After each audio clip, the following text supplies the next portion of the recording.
열과 경련 증상을 일으켜 병원 응급실을 찾던 두 살 아기가 11곳에서 진료를 거부당해 의식불명에 빠진 사실이 뒤늦게 알려졌습니다. 지난달 3일 밤 8시 40분쯤 2살 여자아이 A양의 어머니는 A양이 열이 나고 경련 증상을 일으키자 곧바로 119에 연락했습니다. 구급차는 11분 만에 도착했습니다. 하지만 구급차는 한동안 출발하지 못했습니다.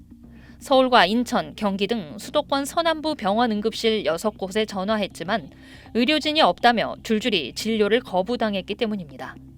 결국 A양은 대학병원으로 향했지만 그곳에서도 역시 진료를 받지 못했습니다.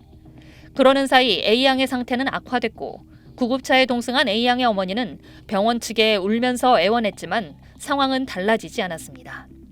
A양은 1시간이 지난 밤 9시 45분쯤 12번째로 연락한 병원에서 겨우 응급진료를 받았습니다. 약을 투여해 경련은 멈췄지만 A양은 심각한 뇌 손상을 입고 한 달째 의식불명 상태인 것으로 전해졌습니다. SBS 정경인입니다.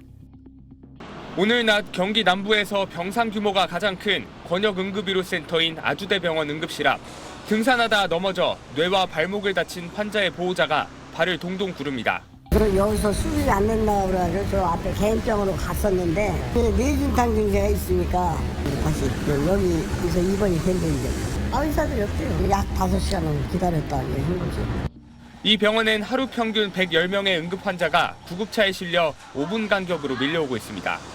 11명의 응급의학과 전문의 가운데 4명은 최근 사직 의사를 밝혔지만 병원 측은 이들을 설득하며 사직을 보류한 상태입니다. 강원도 지역 거점인 강원대병원 응급실.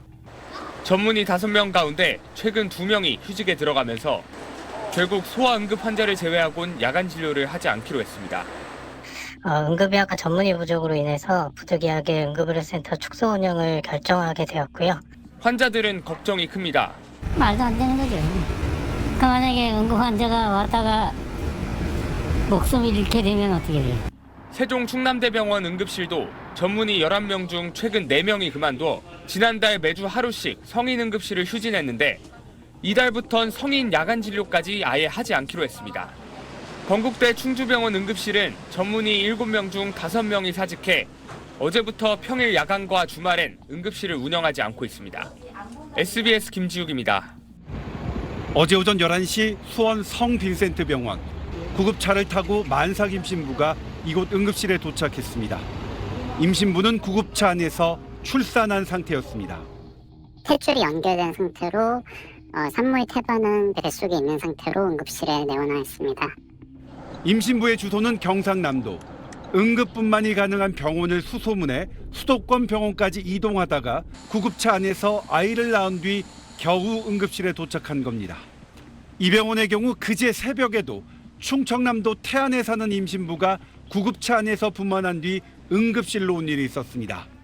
두 아기는 모두 신생아 중환자실에서 치료받고 있습니다. 그저께 분만한 아이 같은 경우에는 현재 신생아무호흡으로 양압기 치료를 하고 있고요. 어제 태어난 아기 같은 경우에는 저혈당이 있어서. 왜 두 임신부는 경남과 충남에서 경기도 수원까지 왔을까? 경남과 충남엔 24시간 운영되는 응급실이 수십 개 있습니다.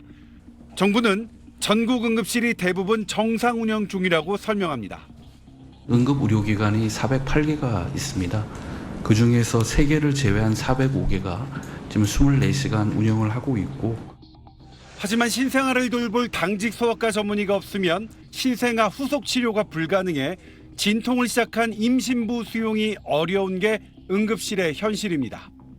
또 서울의 대학병원 응급실마저도 야간 당직 응급의학과 전문의가 대부분 1명으로 축소된 것도 문제입니다. 양쪽으로 응급실이 열려 있어도 질적으로 치료할 의사가 부족하다는 겁니다.